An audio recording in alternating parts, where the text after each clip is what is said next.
ಜೈ ಶ್ರೀರಾಮ್, ಹೇಗಿದ್ದೀರಾ? ಇದು ನಿನ್ನೆ ಕೃಷ್ಣನ ಅಲಂಕಾರ. ನಾನು ಶಾರ್ಟ್ಸಲ್ಲಿಯೂ ಹಾಕಿದ್ದೀನಿ, ನೋಡ್ಕೊತಾ ಬನ್ನಿ.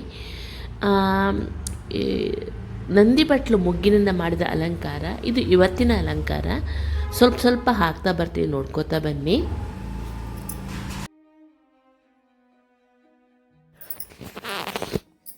ಜೋರು ಶೀತ ಆಗಿದೆ ನೋಡಿ. ಇದು ಪಲಿಮಾರ್ ದೇವರ ಪಟ್ಟದೇವರು, ಮೂಲರಾಮ ದೇವರು. ಆನಂತರ ನರಸಿಂಹಮೂರ್ತಿ ಅಭಿಷೇಕಗಳನ್ನೆಲ್ಲ ಮಾಡೋದನ್ನು ನೀವು ನೋಡ್ಬೋದು. ಇಲ್ಲಿ ಬಲಿಮಾರ್ ಶ್ರೀಗಳು ಆರತಿ ಮಾಡ್ತಾ ಇದ್ದಾರೆ, ಅದೆಲ್ಲ ನೋಡ್ಕೋತಾ ಬನ್ನಿ.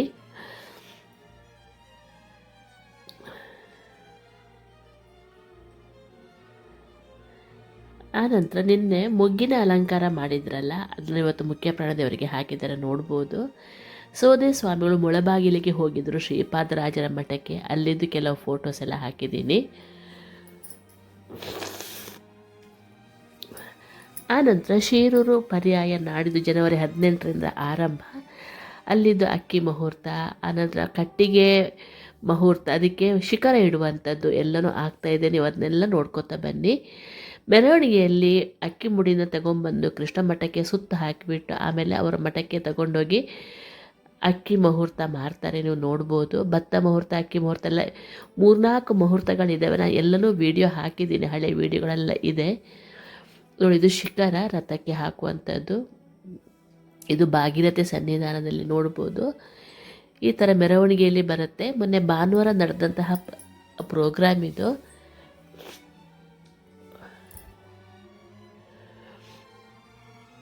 ಒಂದು ಮುಡಿನ ಪಲ್ಲಕ್ಕಿಯಲ್ಲಿಟ್ಟು ತಗೊಂಬರೋದು ಸಂಪ್ರದಾಯ, ನೋಡ್ಬೋದು.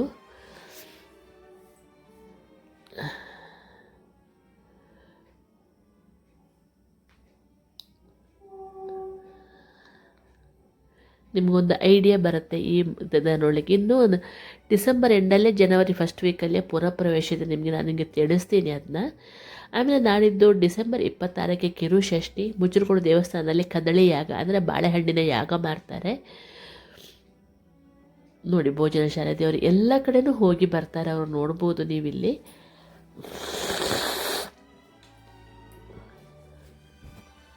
ಇವತ್ತು ದ್ವಾದಶಿಗೆ ಏನೆಲ್ಲ ಮಾಡಿದೆ ಅಂತ ನೋಡ್ಕೊಂಡು ಬರೋಣ. ಗಂಜಿ, ಪಲ್ಯ, ಚಟ್ನಿ, ದೋಸೆ, ಆನಂತರ ಒಂದು ಇದು ಮುಳುಸೌತನ್ನ ಕಟ್ ಮಾಡಿ ಇಟ್ಟಿದೆ, ನೋಡ್ಬೋದು ನೋಡಿ. ಆನಂತರ ಇದು ಅವಲಕ್ಕಿ ಪಾಯಸಕ್ಕೆ ದ್ರಾಕ್ಷಿ ಗೋಡಂಬಿ ಅವಲಕ್ಕಿ, ಒಂದು ಅರ್ಧ ಕಪ್ಪಷ್ಟು ಅವಲಕ್ಕಿ. ಆನಂತರ ಬಾದಾಮಿ, ಏಲಕ್ಕಿ, ಸಕ್ಕರೆ, ಸ್ವಲ್ಪ ಕೇಸರಿ ಹಾಕ್ಕೊಂಡು ಪುಡಿ ಮಾಡಿ ಇಟ್ಕೊಂಡಿದ್ದೀನಿ. ನಾನು ಇನ್ನೊಂದು ಸಲ ಬೇಕಾದ್ರೆ ತೋರಿಸ್ತೀನಿ. ಇದೇ ಬಾದಾಮಿ ಪೌಡ್ರ್ ಥರ ನಾವು ಬಳಸುವಂಥದ್ದು. ಪಾಯಸಕ್ಕೆ ಹಾಕಲಿಕ್ಕೆ ತುಂಬ ಚೆಂದ ಆಗುತ್ತೆ. ಆನಂತರ ಕೆಂಪಕ್ಕಿ ತೆಗೆದಿಟ್ಟಿದ್ದೀನಿ ಅನ್ನಕ್ಕೂ ಗಂಜಿಗೂ. ನೆಕ್ಸ್ಟು ಚಟ್ನಿಗೆ ರೆಡಿ ಮಾಡಿ ಇಟ್ಕೊಂಡಿದ್ದೀನಿ. ತುಂಬ ಸಲ ತೋರಿಸಿದೆ, ಅದ ಕಾರಣ ಡೀಟೇಲಾಗಿ ತೋರಿಸಿಲ್ಲ ನಿಮಗೆ. ನೆಲ್ಲಿಕಾಯಿ ಇದೆ ಚಟ್ನಿ ಮಾಡಿರುವಂಥದ್ದು, ಈ ಸೀಸನ್ಗೆ ಒಳ್ಳೆಯದಾಗುತ್ತೆ ಅಂತ. ಆನಂತರ ಬೀನ್ಸ್ ಮತ್ತು ನೋಡಿ, ಬೀನ್ಸ್ ಮತ್ತು ಜೋಳದ ಕಾಳು ಇದೆಯಲ್ಲ, ಅದು ಪಲ್ಯ ಮಾಡಿದ್ದೆ. ಈಗ ಒಂದು ಸರ್ವ್ ಮಾಡಿದ ನೆಲ್ಲಿಕಾಯಿ ಉಪ್ಪಿನಕಾಯಿ ಹೇಗೆ ಮಾಡೋದು ಅಂತ ನೋಡ್ಕೊಂಡು ಬರೋಣ. ಫಸ್ಟು ಮೆಂತೆ ಹುರಿಯೋಕ್ಕೆ ಇಟ್ಬಿಡಿ. ಅದು ಹುರಿದು ಚಟಪಟ ಆದ ನಂತರ ಪುಡಿ ಮಾಡಿ ಇಟ್ಕೋಬೇಕಾಗತ್ತೆ. ಈ ಮುಂಚೆ ನಾನು ಏನು ಮಾಡಿದೆ, ಸ್ಟೀಮಲ್ಲಿ ಇಡ್ಲಿ ಬೇಯಿಸೋ ಥರ ಒಂದು 1/4 kg ನೆಲ್ಲಿಕಾಯಿನ ಬೇಯಿಸಿಟ್ಟಿದ್ದೀನಿ. ಅದರದ್ದು ಬೀಜ ತೆಗಿಲಿಕ್ಕೆ ಸುಲಭ ಆಗುತ್ತೆ ಈ ಥರ ಸ್ಟೀಮಲ್ಲಿ ಬೇಯಿಸೋದ್ರಿಂದ. ನೀರು ಹಾಕಿ ಬೇಯಿಸ್ಕೋಬೇಡಿ, ಯಾಕಂದರೆ ಅದರ ವಿಟಮಿನ್ಸ್ ಎಲ್ಲ ನೀರಲ್ಲಿ ಹೋಗಿಬಿಡುತ್ತೆ. ಹೀಗೆ ಒಂದೊಂದೇ ಬೀಜನ ತಗೊಳ್ತಾ ಬನ್ನಿ.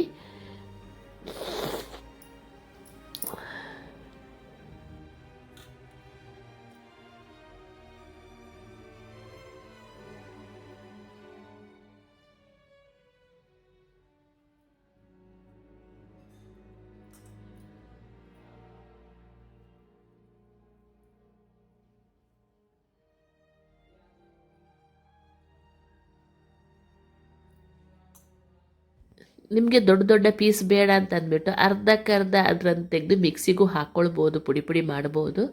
ಅದು ನಿಮ್ಮ ಇಷ್ಟ, ನಿಮಗೆ ಇಷ್ಟಪಟ್ಟಾಗೆ. ನಾನು ಹಾಗೂ ಮಾಡ್ತೀನಿ, ಹೀಗೂ ಮಾಡ್ತೀನಿ. ಅಷ್ಟೊತ್ತಿಗೆ ಇಲ್ಲಿ ಮೆಂತೆ ಹುರ್ಕೊಂಡಿದ್ದೆ, ನೋಡ್ಬೋದು ನೀವಿಲ್ಲಿ. ಹುರಿದ ನಂತರ ನಾನು ತಣ್ಣಗಾಗಲಿಕ್ಕೆ ಬಿಟ್ಟು ಮಿಕ್ಸಿಗೆ ಹಾಕ್ಕೊಂಡಿದ್ದೀನಿ. ಸ್ವಲ್ಪ ಜಾಸ್ತಿನೇ ಮಾಡಿಟ್ಕೊಂಡಿದ್ದೆ, ಯಾಕಂದರೆ ನಾಳೆಯಿಂದ ಧನುರ್ಮಾಸ ಸ್ಟಾರ್ಟ್ ಅಲ್ವಾ, ಹುಳಿ ಬಜ್ಜಿಗೆಲ್ಲ ಹೆಲ್ಪ್ ಆಗುತ್ತೆ ಇದು. ಯಾವತ್ತು ಸಿಮ್ಮಲ್ಲಿಟ್ಟೇ ಇದನ್ನ ಹುರಿಬೇಕಾಗತ್ತೆ, ಎಣ್ಣೆ ಹಾಕಬಾರ್ದು.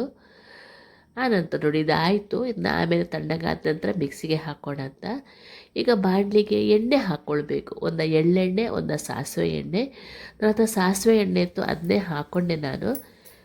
ನೋಡ್ಬೋದು, ಬಿಸಿ ಆಗಲಿಕ್ಕೆ ಬಿಡಿ.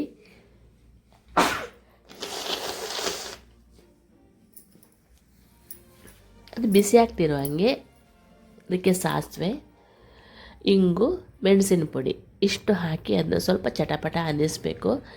ಮೆಣಸಿನ ಪುಡಿ ಕೊನೆಗೆ ಹಾಕ್ಕೊಳ್ಳಿ. ಅಷ್ಟು ನೆಲ್ಲಿಕಾಯಿಗೆ ಒಂದು ಅರ್ಧ ಕಪ್ಪಾದರೂ ಎಣ್ಣೆ ಬೇಕು. ಅದಕ್ಕೆ ತುಂಬಾ ಚೆನ್ನಾಗಿ ಟೇಸ್ಟ್ ಬರುತ್ತೆ. ನಾನು ವರ್ಷವೂ ಇದನ್ನ ಮಾಡ್ತೀನಿ, ವರ್ಷವೂ ನಿಮಗೆ ವೀಡಿಯೋನೂ ಹಾಕ್ತಾಯಿದ್ದೀನಿ.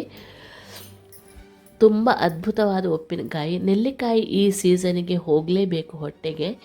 ನೆಲ್ಲಿಕಾಯಿಲಿರುವ ಇಂಥ ವಿಟಮಿನ್ ಸಿ ಉಂಟು ನೋಡಿ, ಏನು ಮಾಡಿದರೂ ಅದು ನಾಶ ಆಗೋದಿಲ್ಲ, ಬಿಸಿ ಮಾಡಿದರೂ ಹುರಿದ್ರು. ಆದ ಕಾರಣ ದಿವಸಕ್ಕೊಂದು 2 ನೆಲ್ಲಿಕಾಯಿ ತಿನ್ನೋದು ತುಂಬ ವಿಶೇಷ. ಈ ಥರ ನಾವು ಮಾಡಿಟ್ಕೊಂಡ್ರೆ ಉಪ್ಪಿನಕಾಯಿ ಥರನೂ ಬಳಸ್ಬೋದು ನಾವು. ಇದು ಚಟಪಟ ಆದ ನಂತರ ಅದಕ್ಕೆ ಇಂಗು ಹಾಕ್ಕೊಳ್ಬೇಕು. ಇಂಗು ಹಾಕಿ ಮೆಣಸಿನ ಪುಡಿ ಎಲ್ಲ ಹಾಕ್ಕೊಳ್ಬೇಕು. ನಾನು ಮನೆಯಲ್ಲೇ ಮಾಡಿದ್ದ ಮೆಣಸಿನ ಪುಡಿ ಇತ್ತು, ಅದನ್ನೇ ಹಾಕ್ಕೊಂಡೆ ಆ್ಯಕ್ಚುಲಿ.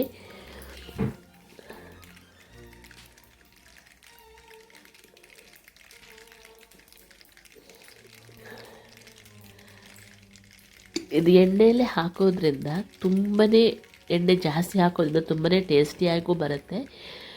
ನಾನೊಂದು 4 ಚಮಚದಷ್ಟು ಮೆಣಸಿನ ಪುಡಿ ಹಾಕ್ಕೊಂಡಿದ್ದೀನಿ, ಮನೆಯಲ್ಲೇ ಮಾಡಿರೋದ್ರಿಂದ. ನಿಮಗೆ ಖಾರ ಬೇಕು ಅಂದರೆ ಸ್ವಲ್ಪ ಜಾಸ್ತಿ ಹಾಕ್ಕೊಳ್ಳಿ. ಹಾಕಿ ಒಂದು ಸ್ವಲ್ಪ ಮಗಚಿದ್ರೆ ಸಾಕು, ಜಾಸ್ತಿ ಕರಟೋದು ಬೇಡ. ಅದಕ್ಕೆ ಕೂಡಲೇ ಆನಂತರ ನೆಲ್ಲಿಕಾಯಿನ ಹಾಕಿ ಮಗಚಿ ಒಂದು 2 ನಿಮಿಷ ಮಗಚಿದ ನಂತರ ಅದಕ್ಕೆ ಮೆಂತ್ಯ ಹುಡಿ ನಾವು ಮಾಡಿರ್ತೀವಲ್ಲ, 1 ರಿಂದ 1.5 ಚಮಚ ತನಕ ಹಾಕ್ಕೋಬೋದು. ನಾನು ಹಾಕಿ ಸ್ವಲ್ಪ ಕಡಿಮೆ ಆಗಿತ್ತು. ಈ ಉಪ್ಪಿನಕಾಯಲ್ಲಿ ಜೀವನೇ ಇರೋದು ಏನು ಗೊತ್ತಾ, ಈ ಮೆಂತ್ಯ ಪುಡಿಯಲ್ಲಿ. ಮೆಂತ್ಯ ಪುಡಿ ಭಾಳ ಅಲ್ಟಿಮೇಟ್ ಆಗಿರುತ್ತೆ ಈ ಉಪ್ಪಿನಕಾಯಿಗೆ. ಉಪ್ಪು ಹಾಕ್ಕೋಬೇಕು, ಚಿಟಿಕೆ ಅರಿಶಿಣನೂ ಹಾಕ್ಕೋಬೇಕು. ಇದೊಂದು ಈ ಥರ ಮಗಚಿ ಒಂದು 5 ನಿಮಿಷನಾದರೂ ಮಗಚಬೇಕು. ಆವಾಗ ಏನಾಗುತ್ತೆ ಗೊತ್ತಾ, ಹಾಳಾಗೋದನ್ನು ಸ್ವಲ್ಪ ಅವಾಯ್ಡ್ ಮಾಡ್ಬೋದು ನಾವು. ನೀರಿನ ಪಸೆ ಎಲ್ಲ ಆರಿ ಹೋಗಿ. ನಿಮ್ಮ ಹತ್ರ ಕಾಶ್ಮೀರಿ ರೆಡ್ ಮಿರ್ಚಿ ಪೌಡರ್ ಇದ್ದರೆ ಅದನ್ನು ಹಾಕ್ಕೊಳ್ಳಿ, ಕಲರ್ ತುಂಬಾ ಚೆನ್ನಾಗಿ ಬರುತ್ತೆ. ನಾನು ಬ್ಯಾಡಗಿ ಮೆಣಸಿದ್ದು ಪುಡಿ ಹಾಕ್ಕೊಂಡಿರೋದು, ಜಾಸ್ತಿ ಖಾರ ಆಗಿಲ್ಲ ನಾನು ಮಾಡಿರೋದು. ನೋಡಿ, ಮೆಂತ್ಯ ಹಿಟ್ಟನ್ನು ತೆಗೆದಿಡ್ತಾ ಇದ್ದೀನಿ. ಇದಂತೂ ಭಾಳ ಅದ್ಭುತವಾಗಿ ಬರುತ್ತೆ. ಒಂದು ಸಲ ಮಾಡಿ ನೋಡಿ ಮೊಸರನ್ನಕ್ಕೆ. ಈಗ ನೀವು ದೋಸೆ ಮಾಡಿದ್ರು ಅದಕ್ಕೆ ಸ್ವಲ್ಪ ಈ ಉಪ್ಪಿನಕಾಯಿಗೆ ತುಪ್ಪ ಹಾಕೊಂಡು ನೆಂಚ್ಕೊಂಡು ತಿನ್ನೋಕ್ಕೂ ತುಂಬಾ ಚೆನ್ನಾಗಾಗುತ್ತೆ.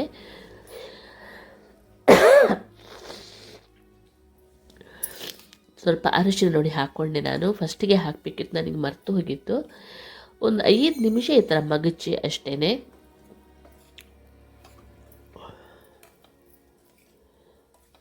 ಆನಂತರ ಆ ಉಳಿದ ಮೆಂತ್ಯ ಹಿಟ್ಟನ್ನು ಒಂದು ಬಾಟ್ಲಿಗೆ ಹಾಕಿ ಸ್ಟೋರ್ ಮಾಡಿ ಇಟ್ಕೊಂಡಿದ್ದೀನಿ. ನೋಡ್ಬೋದು, ಇದಕ್ಕೂ ನೋಡಿ ಫನೆಲ್ ಇದೆಯಲ್ಲ, ಸ್ವಲ್ಪ ಅಗಲ ಬಾಯಿದು ಫನೆಲ್ ನಾನು ಮೀಶೋದಿಂದ ತರಿಸಿದ್ದು. ಈ ಥರ ಹಾಕಲಿಕ್ಕೆಲ್ಲ ತುಂಬ ಹೆಲ್ಪ್ ಆಗುತ್ತೆ. ಇದೇನು ಗೊತ್ತಾ, ಆ ಫನೆಲಿದ ಬಾಯಿ ಮತ್ತು ಬಾಟ್ಲಿದ ಬಾಯಿ ಒಂದೇ ಥರ ಇದ್ದ ಕಾರಣ ಸ್ವಲ್ಪ ಚೆಲ್ಲಿತ್ತು, ಇಲ್ಲಾಂದರೆ ಚೆಲ್ಲಲ್ಲ ಇದು. ನೋಡಿ, ಹಾಗೇ ಬಿಡ್ತು ನೆಲ್ಲಿಕಾಯಿ ಉಪ್ಪಿನಕಾಯಿ. ಈಗ ದ್ವಾದಶಿ ಅಡುಗೆ ಕಡೆ ಬರೋಣ. ಫಸ್ಟು ಬಾಣಲಿಗೆ ಸ್ವಲ್ಪ ಎಣ್ಣೆ ಹಾಕಿ ಚಟ್ನಿಗೆ, ಕೋಸಂಬರಿಗೆ ಎಲ್ಲ ಒಂದು ಒಗ್ಗರಣೆ ಹಾಕ್ಕೊಳ್ಳಿ. ಪಲ್ಯಕ್ಕೆ ಎಲ್ಲ ಸೇರಿಕೊಂಡು ಉದ್ದಿನಬೇಳೆ, ಸಾಸಿವೆ, ಇಂಗು, ಕೆಂಪು ಮೆಣಸು ಹಾಕಿ ಆಮೇಲೆ ಕರಿಬೇವು ಸೊಪ್ಪು ಹಾಕ್ಕೊಂಡು ರೆಡಿ ಮಾಡಿ ಇಟ್ಕೊಳ್ಳಿ.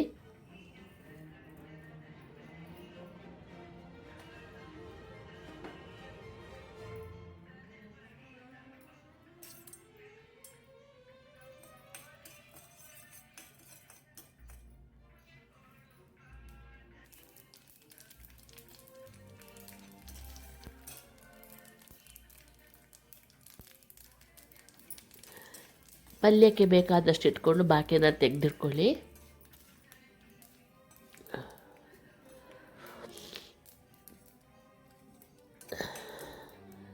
ಆನಂತರ ಅದಕ್ಕೆ ನೋಡಿ ಪಲ್ಯ ತರಕಾರಿ ಇತ್ತಲ್ಲ, ಫಸ್ಟ್ ನಾನು ಅರಿಶಿಣ ಹಾಕ್ಕೊಂಡು, ಉಪ್ಪು ಮತ್ತು ಅರಿಶಿಣ ಹಾಕ್ಕೊಂಡಂಥ ಬೀನ್ಸ್ ಹಾಕ್ಕೊಂಡೆ.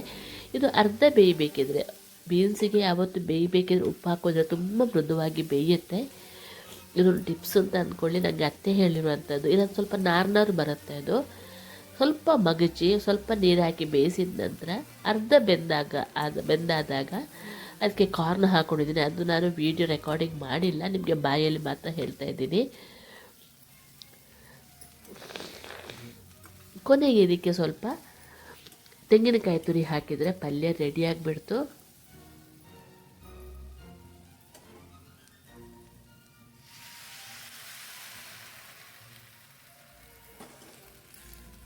ಪಲ್ಯನ ಪಕ್ಕದ ಸ್ಟೌವಿಗೆ ಶಿಫ್ಟ್ ಮಾಡಿ ನೋಡಿ ದೋಸೆ ಹಾಕಲಿಕ್ಕೆ ಬಂದೆ. ದೋಸೆ ಕಾವಲಿಗೆ ಯಾವತ್ತೂ ಎಳ್ಳೆಣ್ಣೆನೇ ಹಾಕಬೇಕು ನಾವು. ಎಳ್ಳೆಣ್ಣೆ ಹಾಕಿಬಿಟ್ಟು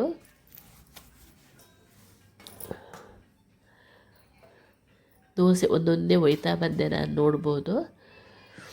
ಇದು ಏನು ಗೊತ್ತಾ, ನಾನು 8 ವಾಟಿ ಅಕ್ಕಿಗೆ 1.5 ವಾಟಿ ಉದ್ದು, 1/4 ವಾಟಿ ಮೆಂತೆ, 1/4 ವಾಟಿ ಅವಲಕ್ಕಿ ಹಾಕಿರೋದು. ತುಂಬಾ ಹುಳಿ ಬಂದಿತ್ತು. ಈ ಮಧ್ಯೆ ಒಂದು ಕಷಾಯ ಮಾಡೋಣ ಅಂತ ಕೊತ್ತಂಬರಿ, ಜೀರಿಗೆ ಹುರಿದಿರೋದು ಹಾಕ್ಕೊಂಡಿದ್ದು, ಸೋಂಪು, ಚಕ್ಕೆ, ಆನಂತರ ಸ್ವಲ್ಪ ಪೆಪ್ಪರ್ ಪುಡಿ, ಜೀರಿಗೆ ಪುಡಿ, ಹುರಿದ ಪುಡಿ ಹಾಕ್ಕೊಂಡು ಬೆಲ್ಲ ಹಾಕ್ಕೊಂಡು ಕಷಾಯ ಮಾಡಿದೆ. ಯಾಕಂದರೆ ತುಂಬ ಚಳಿ ಇದೆಯಲ್ವ, ಅವಾಗ ಏನಾಗುತ್ತೆ ಗೊತ್ತಾ, ತುಂಬ ಚಳಿ ಅಂತ ಅನಿಸಿಬಿಡುತ್ತೆ. ಆದ ಕಾರಣ ಕಷಾಯ ಮಾಡಿದೆ. ಜ್ಯೂಸ್ ಬದಲಿಗೆ ಸ್ವಲ್ಪ ಬೆಲ್ಲ ಹಾಕ್ಕೊಳ್ಳಿ. 1/4 ಕಪ್ಪಷ್ಟು ಬೆಲ್ಲ ಸಾಕು ಒಂದು 3 ಲೋಟ ಕಷಾಯಕ್ಕೆ. ನೋಡಿ, ಇದೆಲ್ಲ ಆಗಿ ಕುದ್ದ ನಂತರ ಆ ಕಷಾಯಕ್ಕೆ ನಾವು ಒಂದು ನಿಂಬೆಹಣ್ಣಿನ ರಸನ ಹಿಂಡಿಕೊಳ್ಬೇಕು. ನನಗೂ ಶೀತನೂ ಆಗಿತ್ತಲ್ಲ, ಗಂಟ್ಲು ನೋವಿತ್ತು, ನನಗೆ ಹಿತ ಆಯಿತು. ಸಂಜೆ ತನಕ ನಾನು ಒಬ್ಬಳೇ ಅಂದ ಕುಡಿದು ಬೇರೆ ಮುಗಿಸಿದೆ. ನೋಡಿ, ಇದು ಹಾಗೇ ಬಿಡ್ತು. ಈ ಥರ ಒಂದು ಕಷಾಯ ಮಾಡಿ ನೋಡಿ, ಕರೋನಾ ಕಷಾಯ ನಮ್ಮದು. ಇದಕ್ಕೆ ಸ್ವಲ್ಪ ಹಿಪ್ಪಲಿ ಎಲ್ಲ ಹಾಕಿದರೆ, ಜ್ಯೇಷ್ಠ ಬಂದು ಹಿಪ್ಪಲಿ ಹಾಕಿದರೆ ಶೀತಕ್ಕೆ ತುಂಬ ಹೆಲ್ಪ್ ಆಗುತ್ತೆ. ನಾನು ಅದನ್ನೆಲ್ಲ ಹಾಕಲಿಕ್ಕೆ ಹೋಗಿಲ್ಲ, ಒಂದು 2 ದಿವಸ ರೆಸ್ಟ್ ತಗೊಂಡ್ರೆ ಕಡಿಮೆ ಆಗುತ್ತೆ ಅಂತ. ಈಗ ಒಂದು ಪಾಯಸ ಮಾಡೋಣ. ಅವಲಕ್ಕಿ ಪಾಯಸ ತುಂಬಾ ಚೆನ್ನಾಗಿ ಬರುತ್ತೆ.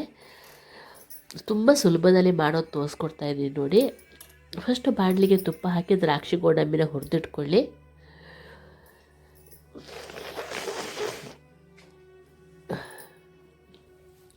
ಅದನ್ನ ತೆಗೆದುಕೊಂಡು ಅದೇ ಬಾಣಲಿಗೆ ಅವಲಕ್ಕಿನ ಒಂದು 2 ರಿಂದ 3 ನಿಮಿಷ ಅದನ್ನ ಸಿಮ್ಮಲ್ಲಿಟ್ಟು ಫ್ರೈ ಮಾಡಿಕೊಳ್ಳಿ.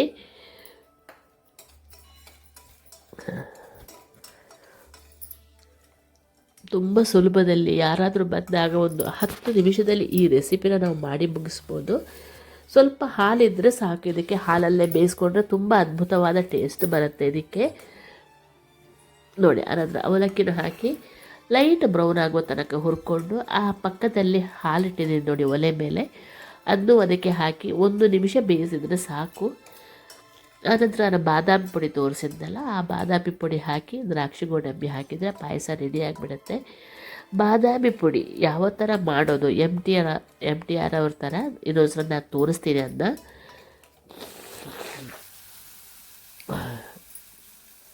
ನೋಡಿ, ಬೆಂದಿದ್ದು ಮೇಲಕ್ಕೆ ಇಟ್ಬಿಡಬೇಕು.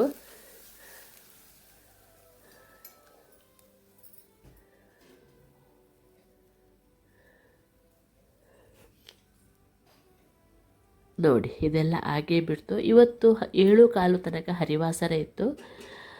ನೋಡಿ, ಇದು ಬೆಂದಿದೆ, ನೀವು ಕಾಣ್ಬೋದಲ್ಲಿ.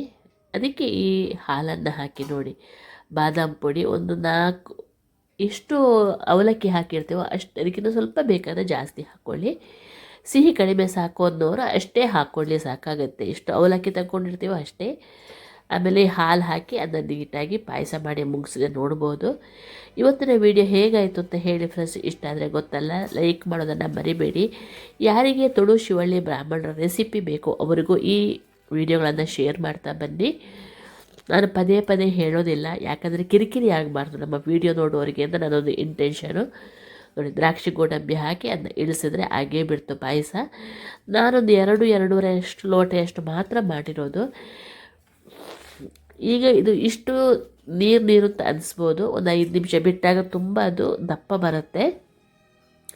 ನೀರೇ ಇರಲಿ ಫಸ್ಟಿಗೆ. ನೋಡಿ, ಎಲೆಗೆ ಹಾಕ್ಕೊಂಡು ತಿನ್ನುವಷ್ಟು ದಪ್ಪ ಬರುತ್ತೆ ಅದು. ನೋಡಿ, ಗಂಜಿ, ದೋಸೆ, ಅನ್ನ, ಪಲ್ಯ, ಚಟ್ನಿ, ಉಪ್ಪಿನಕಾಯಿ, ಪಾಯಸ. ಈ ಕಡೆಯಿಂದ ಬೆಣ್ಣೆ ಕೂಡ ಉಂಟು, ನೋಡ್ಬೋದು. ಸೌತೆಕಾಯಿನ ಹೆಚ್ಚಿಟ್ಟಿದ್ದೀನಿ, ಕೋಸಂಬರಿ ಮಾಡಿಲ್ಲ. Thank you for watching. ಇವತ್ತಿನ ಅಲಂಕಾರದ ವಿಡಿಯೋಗಳನ್ನು ಹಾಕಿದ್ದೀನಿ ನೋಡಿ.